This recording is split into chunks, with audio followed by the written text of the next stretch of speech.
जगह कहां पे? तो अपने राजसमंद जिले के अंदर ये जगह है।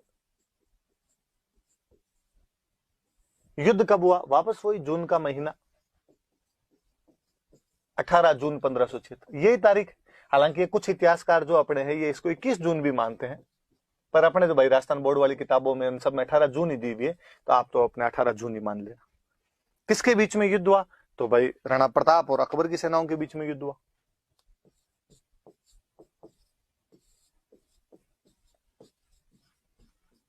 अकबर के बीच में युद्ध हुआ। क्या अकबर खुद युद्ध में भाग लेने के लिए आया था? नहीं, ये ज्यादातर होता ही था कि मुगल बादशाह खुद कम ही आया करते थे, अपने कमांडर भेज दिया करते थे। अकबर ने खुद ने भाग नहीं लिया था। तो कौन आया था? तो अकबर की तरफ से उसके सेनापति आए थे, दो सेनापति आए थे, एक तो मान सिंह और एक आसफ खां नाम करके दो सेनापति थे।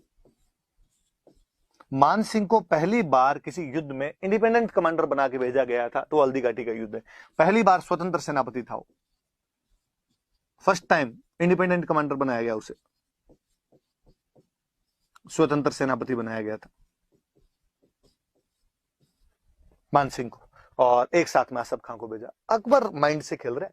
अकबर कहीं ना कहीं चाहता है कि जो मान सिंह का जो गुस्सा है उसको एक्सप्रेस करने का मौका मिले, और ये जब उसको एक्सप्रेस करेगा तो ढंग से लड़के आएगा। तो उसने आसफ खां और मान सिंह को कहा भाई तुम दोनों जाओ इधर से। तो इधर प्रताप की तरफ से आसपास में जो भी मुगलों के विरोधी थे, आसपास में जो भी अकबर के विरोधी थे, उन सबको प्रताप ने इकट्ठा किया, उनकी सेनाएं आई। जैसे ग्वालियर से एक बंदा आया था रामसात तोमर, इन ग्वालियर वालों की बनती नहीं थी अकबर के साथ, और ये केवल खुद ही नहीं आया था, तीन बेटे और सालीवाहन आया था, भवानी सिंह आया था, प्रताप सिंह आया था, तो ग्वालियर से आए थे रामसात तोमर।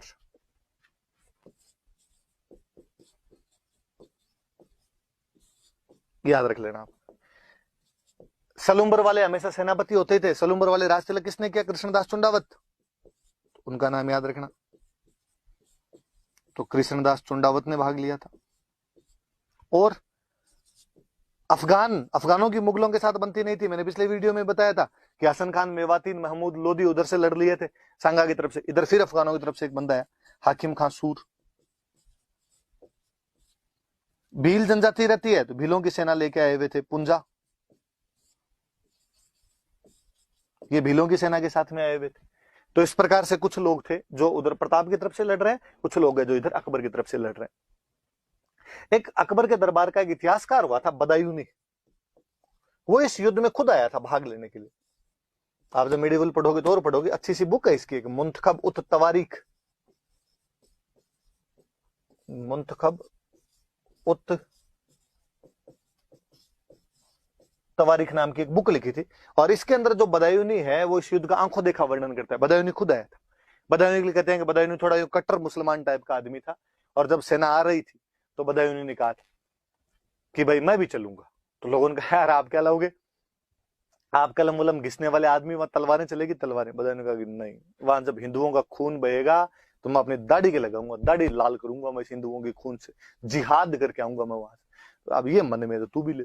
फिर बदायूनी इस युद्ध का ढंग से थोड़ा वर्णन करता है। बदायूनी कहता है भाई प्रताप की तरफ तो लगभग 3-1 हजार फौजी थे, और हमारी तरफ जो थे वो 5,000 के आसपास फौजी थे। हालांकि बदायूनी इस बात से नाराज था पहले कि यार मान सिंह जैसे हिंदू को क्यों बना दिया, सेनापति क्यों बना के भेज दिया, पर फिर भी भाई अकबर ने मान सिंह को बना दिया था। मैंने बता दिया रीजन क्या रहे थे उनके बनाने के। अब आमने सामने की यहाँ पे लड़ाई होनी शुरू हुई। ये हल्दी घाटी जो है ये एक दर्रे का बीच की जगह है, पास है, दोनों तरफ पहाड़ियां पड़ती है, उनके पास है, वहां के बीच का एक दर्रा है। एक तरफ गोगुंदा की पहाड़ियां है, एक तरफ खमनोर की पहाड़ियां है, पहाड़ियों के बीच का दर्रा है। तो कहते हैं जो मानसिंह था, मानसिंह उधर एक जगह पड़ती है अपने मोलेला नाथ द्वारा के पास, आगे याद रखना टेराकोटा में अपने वापस याद करेंगे। और तो मोलेला में अपनी सेना लेके बैठ गया था। इधर प्रताप, इधर एक जगह पड़ती है लोसिंग, उधर अपनी सेना लेके बैठ गए थे।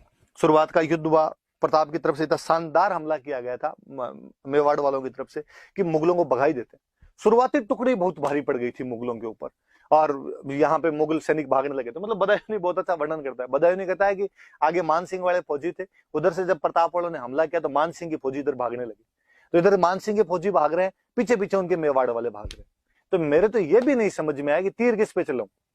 कि इधर ही हमारे वाले भाग रहे थे, उनके पीछे मेवाड़ वाले आ रहे हैं। तो मान सिंह ने आसफ खान पास में खड़ा था और आसफ खान से पूछा कि आसफ खान तीर चलाऊं किस पे? आसफ खान ने कहा आंख बंद कर और तीर चला, दोनों तरफ से मरने तो हिंदू ही है, तेरा कर्तव्य तो जो तू लेके आया था वो तो पूरा हो ही जाएगा, तुझे हिंदुओं को मारना था, भले मान सिंह वाले मरे भले प्रताप वाले मरे। तो वो वर्णन नहीं करता है कि भाई वहां से हमारी सेना भाग छूटी थी। और कहते हैं जब सेना भागने लगी तो मुगल सैनिकों के अंदर एक सैनिक हुआ करता था मिहत्तर खां।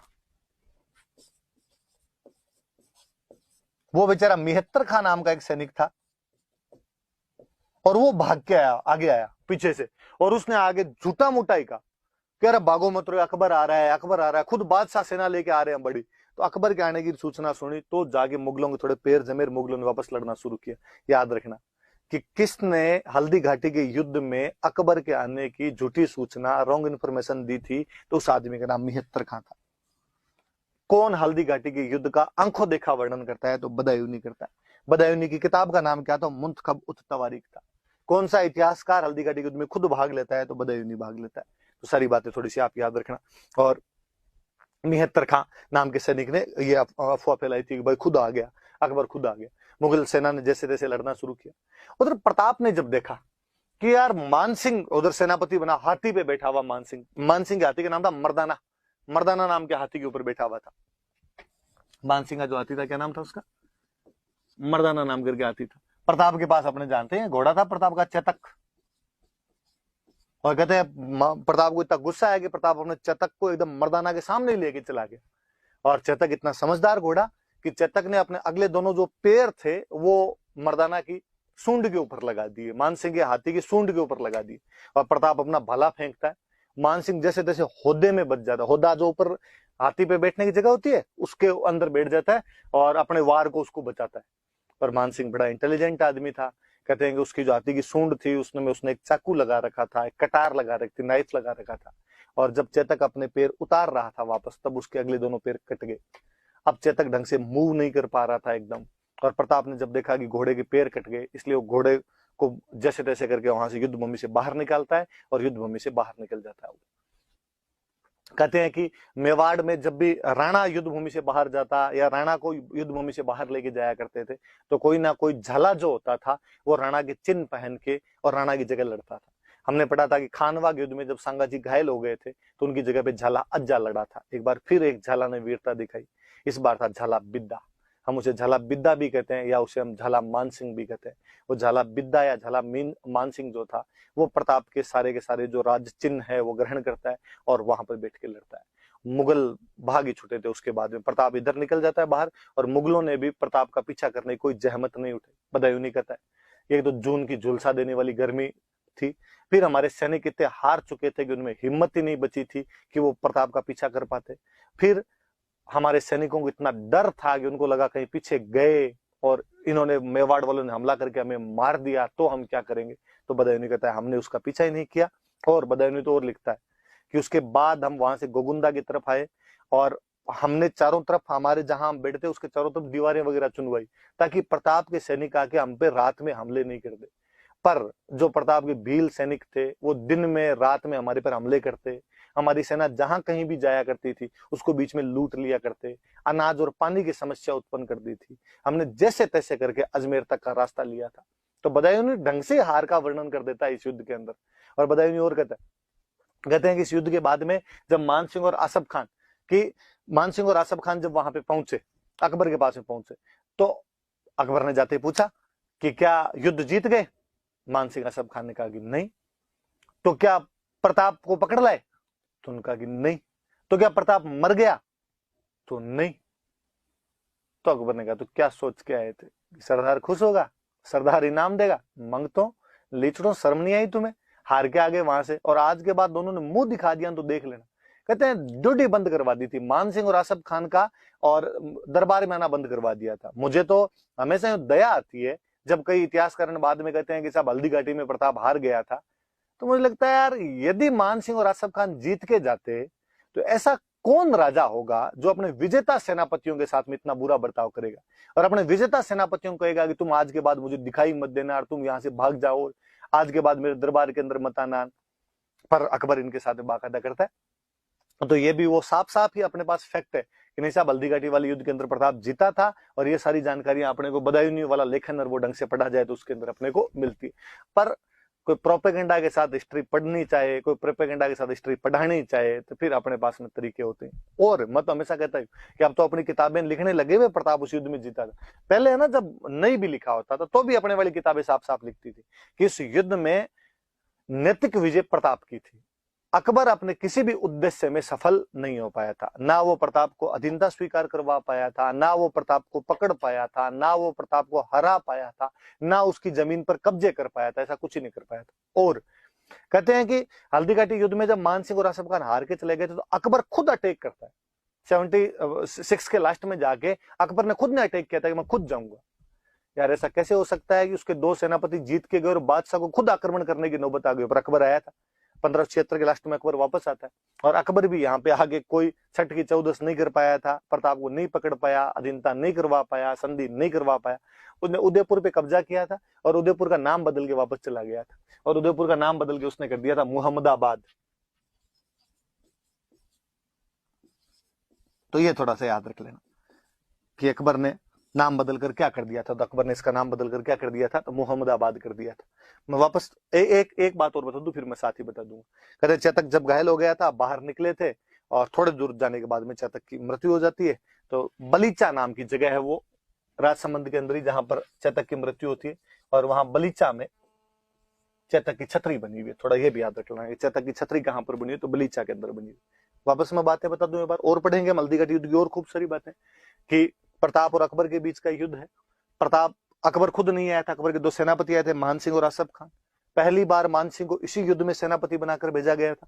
बदायूनी जो अकबर का एक कोर्ट हिस्टोरियन है, वो इस युद्ध में भाग लेता है। उसकी बुक है मुंतखब उत तवारीख, और इस बुक के अंदर वो लिखता है कि हमारी तरफ से लगभग 5000 सैनिक थे और प्रताप की तरफ से लगभग 3000 सैनिक थे। प्रताप की तरफ से ग्वालियर का रामसात तोमर अपने 3 बेटों सालीवाहन, भवानी सिंह और प्रताप सिंह के साथ में आया था। युद्ध में लड़ते हुए वीर गति को प्राप्त हुए थे सारे के सारे। और सलुम्बर के सामंत कृष्णदास चुंडावत थे। अफगानों का नेता हाकिम खान सूर था, और भीलों का नेता राणा पुंजा इस युद्ध के अंदर भाग लेने के लिए आए थे। फिर हम ये पढ़ते हैं कि जब मुगल सेना भाग रही थी तो किसने ये शोर मचाया कि बादशाह खुद आगे मुगल सेना को रोकने की कोशिश की, तो मिहत्तर खान नाम का सैनिक था जिसने ये शोर मचाया था कि वापस सेना आ गई है। और जब यहाँ से मुगल सेना वापस भाग जाती है, प्रताप उधर वापस पहाड़ों में चला जाता है, तो इन्होंने प्रताप का पीछा करने की कोशिश क्यों नहीं की, तो बदायूनी बताता है। बदायूनी कहता है कि जून की गर्मी की वजह से हमारे सैनिक हार के बाद खूब सारे थक गए थे, और हमारे सैनिक डर रहे थे कि प्रताप पे हमला नहीं कर दे। इवन कि वो गोगुंदा के अंदर जब आए थे वापस, तो उन्होंने चारों तरफ अपने दीवार चुन ली थी कि ताकि प्रताप का यहाँ पर अपने हमला नहीं हो जाए। वो याद रखना कि मान सिंह जिस हाथी पर बैठ के लड़ रहा था, उस हाथी का नाम मर्दाना था। हम अभी और बाकी हाथी के नाम पढ़ेंगे। शुरुआत में मान सिंह ने जहां पे डेरा लगाया था आपके, उस जगह का नाम था मोलिला, और जिधर प्रताप का डेरे लगे हुए थे उसके जो कैंप थे, उसका जो आर्मी कैंप था, उसका नाम था लोसिंग। चेतक घायल हो गया था युद्ध में। चेतक जब बाहर निकला तो उसकी छतरी बनी हुई है, और चेतक की छतरी कहां पर बनी हुई है, तो बलीचा नाम की जगह पर चेतक की छतरी बनी हुई। और अकबर ने इन दोनों को जब हार के गए थे, मान सिंह आसफ खान, तो इन दोनों का दरवाजा बंद कर दिया था, ड्योढ़ी बंद कर दी थी, दरबार में आना बंद करवा दिया था। अकबर ने खुद ने 76 के लास्ट में अटैक किया था, पर उदयपुर का नाम बदलकर वापस चला गया था। उदयपुर का नाम बदलकर उसने क्या कर दिया था, तो मुहम्मदाबाद उसने नाम कर दिया था। ये बातें थोड़ी सी याद रखने वाली सी। मैं मिटाता हूँ भाई, फिर आगे बढ़ते हैं। देखो अपने इसको और हल्दी घाटी युद्ध में क्या क्या बातें और चीजें पढ़ते हैं अपने हल्दी घाटी, ये बातें बताई दी। ऐसा कहते हैं कि यहाँ का जो पहाड़ है, वो उसके बीच की जो दर्रे की मिट्टी, वो पीले पीले रंग की मिट्टी है, हल्दी जैसी मिट्टी है, इसलिए इस जगह का नाम हल्दी घाटी पड़ गया।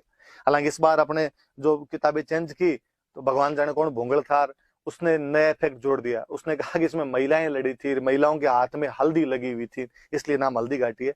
तो ऐसी कोई बात नहीं है, उस मिट्टी का रंग ही वहां पे थोड़ा हल्दी जैसा सा रंग है, पीलापन लिए हुए रंग है, तो उसका नाम हल्दी घाटी। ऐसा कई जगह होता है। मुझे बीकानेर का याद है कि बीकानेर में जहां पे शुरुआत में बीकाजी ने आके शासन स्थापित किया था, वहां की जो मिट्टी है वो थोड़ी थोड़ी लाल रंग की सी है, मतलब यूं लाली माली वैसी मिट्टी, इसलिए नाम ही राती घाटी है। मारवाड़ी के अंदर जो लाल रंग होता है उसको अपना राता बोलते हैं, तो उसका नाम राती घाटी पड़ गया। वैसे ये थोड़ा पीले रंग लिए हुए, तो इसका नाम क्या हो गया, अपने आप में हल्दी घाटी नाम हो गया था। अब हल्दी घाटी युद्ध की थोड़ी और बातें। हल्दी घाटी युद्ध को अलग अलग इतिहासकारों ने अलग अलग नाम दिए, किसी ने उसको किसी नाम से पुकारा, किसी ने उसको किसी नाम से पुकारा। क्या क्या नाम है वो देखते हैं अपने। जैसे बदायूं इस युद्ध में खुद आया हुआ था, अकबर का इतिहासकार है, तो बदायूं इस युद्ध का जो नाम देता है वो देता है बैटल ऑफ गोगुंदा। वो कहता है गोगुंदा का युद्ध। अबुल फजल अकबर के दरबार का एक और इतिहासकार वह अकबरनामा या आइन ए अकबरी नाम की उसने बुक लिखी। वो इस युद्ध का नाम देता है बैटल ऑफ खमनोर। मैंने बताया दोनों पहाड़ियां अलग अलग। वो कहता है खमनोर का युद्ध। Colonel Tod, colonel James Tod Europe के थे, तो उनको तो अपने यूरोप वाले युद्ध याद आएंगे, और उन्होंने कहा कि मेवाड़ की थर्मोपोली। मैं अभी थोड़ी देर में बताऊंगा आपको थर्मोपोली क्या है, आप तो इतना याद रखो। उनका ये मेवाड़ की थर्मोपोली है, याद रखना आपने। और अपने एक राष्ट्रवादी इतिहासकार हुए हैं बाद में, आदर्शी लाल श्रीवास्तव।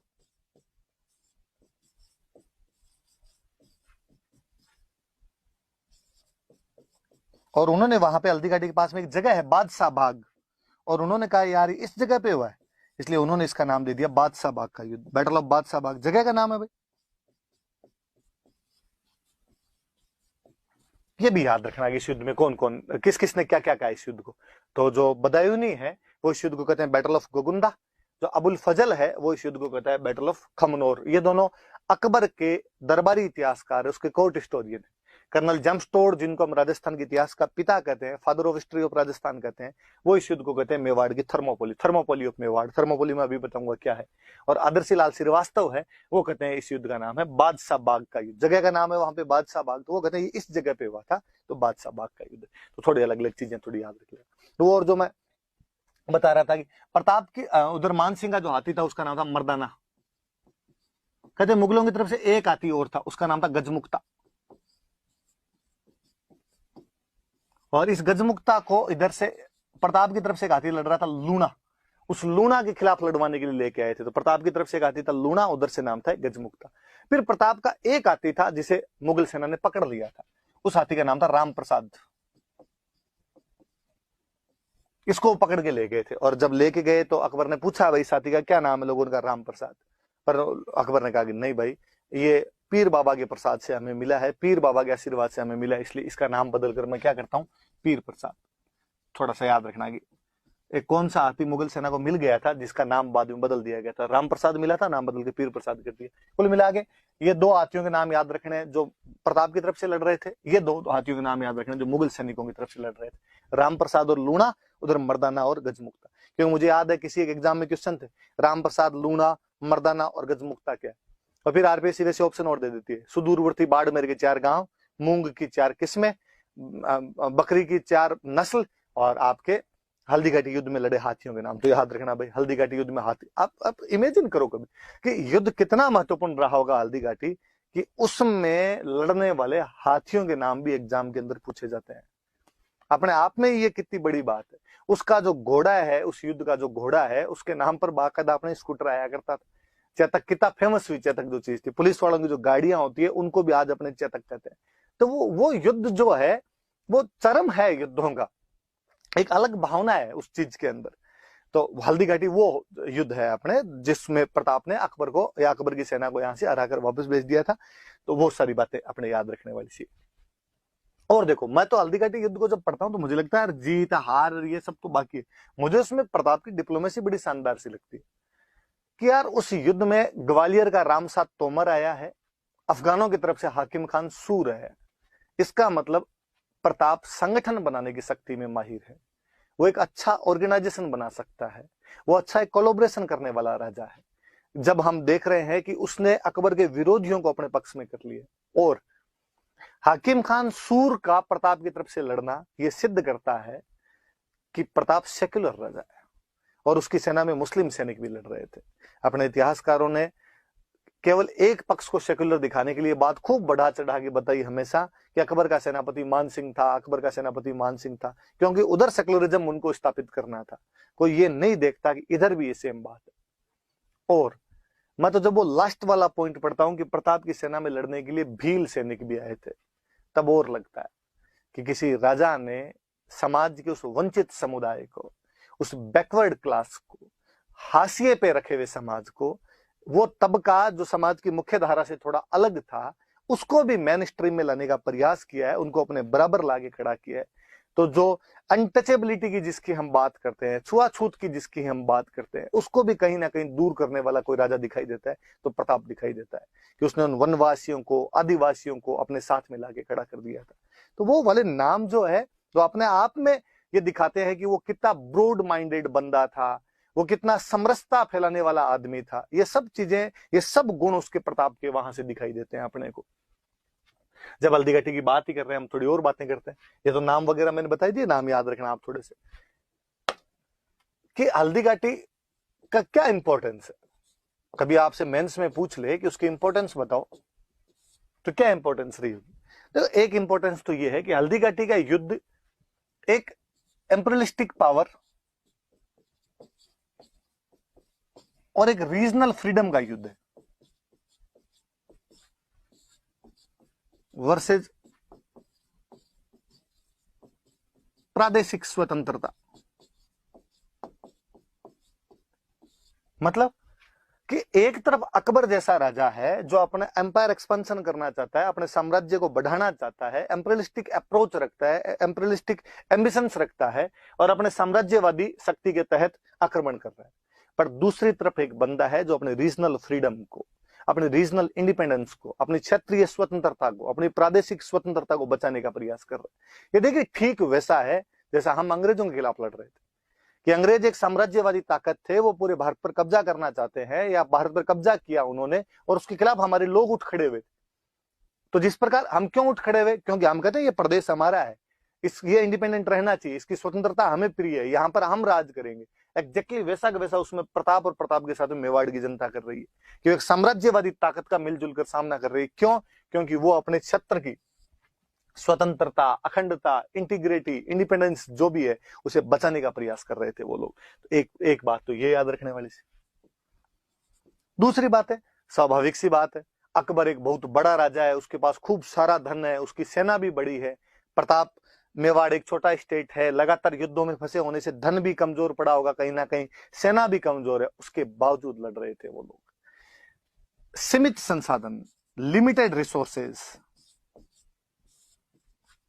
के बावजूद प्रताप लड़ा था।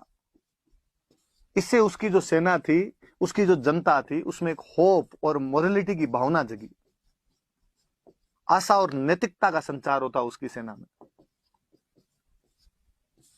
होप नजर आई है कहीं ना कहीं कि नहीं, हमारा राजा हमारे साथ खड़ा है, भले ही उसके पास संसाधन कम हो लेकिन लड़ रहा है।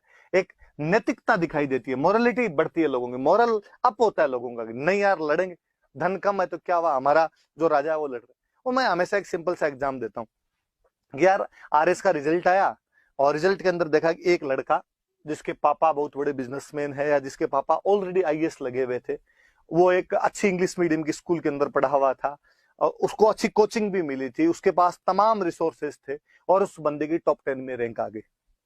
एक उसका विपरीत, एक ठेठ कोई जैसलमेर बॉर्डर का कोई एक लड़का जो शुरुआत से ही ग्रामीण स्कूल के अंदर या गवर्नमेंट स्कूल के अंदर पढ़ा था, इसके पिताजी एक साधारण किसान है या कई बार किसान भी नहीं, कोई मजदूर है, और उसने पढ़ाई भी अपने जैसे तैसे करके पूरी की है और फिर तैयारी भी संघर्ष करते हुए, छोटे मोटे कोई साथ में नौकरी करते हुए भी अपनी तैयारी की है या बेरोजगारी के अंदर अपनी तैयारी की है और उसका सिलेक्शन होता है। भले उसकी रैंक मत कहता हूँ 200 रैंक आती है, अगले दिन अखबार में या हमारे आसपास में चर्चा किसकी होती है, उस टॉप 10 वाले की या उस 200 वाले की होती है। ऑब्वियसली अखबारों के अंदर हमेशा आएगा किसान का बेटा बना, संघर्ष के बावजूद बना, बेरोजगारी के बावजूद बना। हम उस सेकंड वाले की बात करते हैं। क्यों?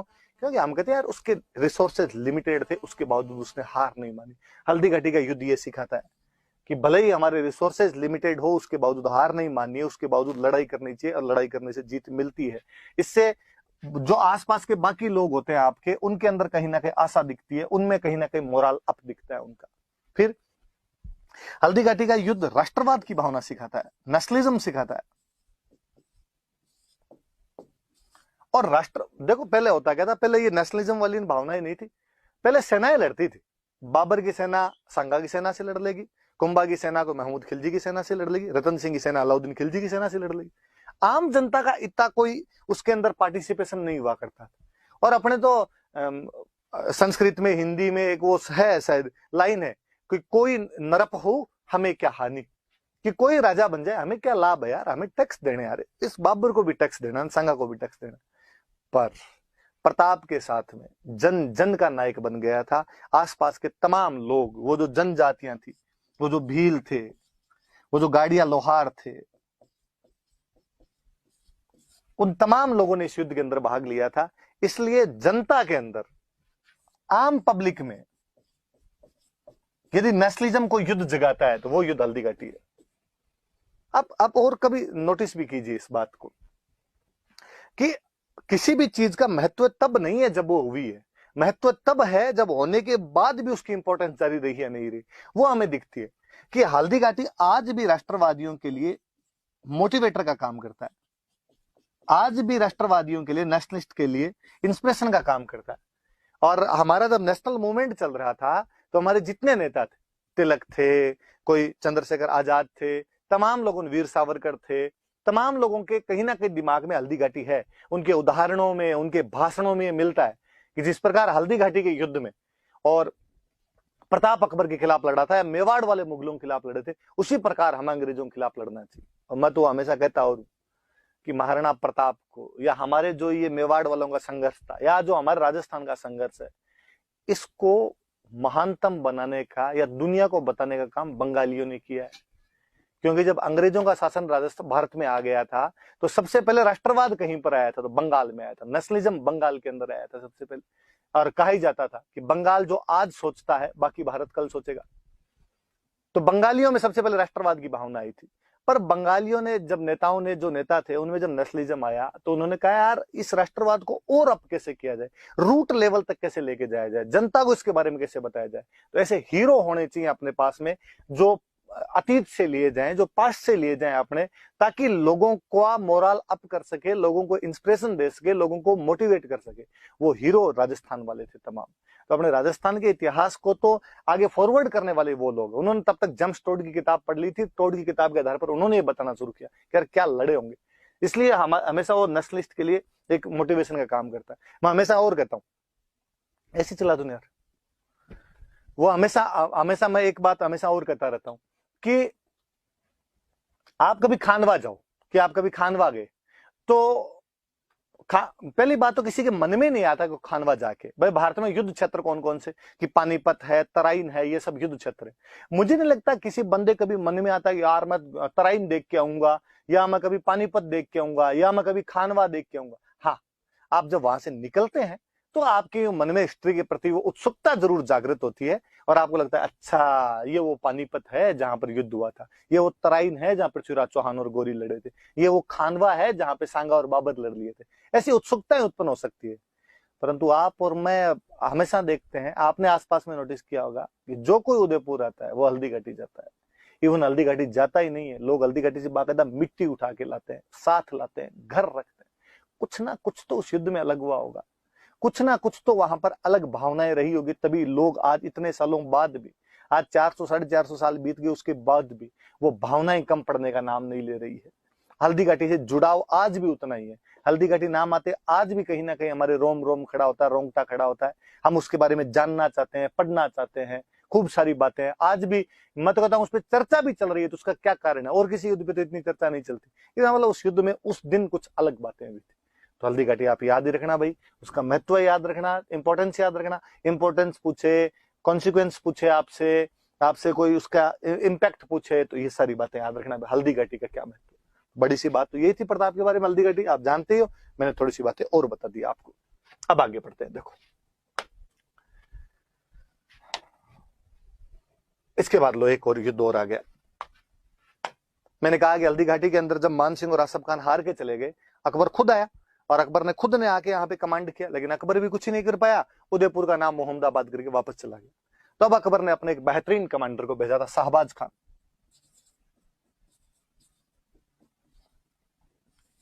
तब प्रताप की राजधानी कुंभलगढ़ हुआ करती थी, इसलिए शाहबाज खान ने कुंभलगढ़ पर अटैक किए थे। वैसे मेवाड़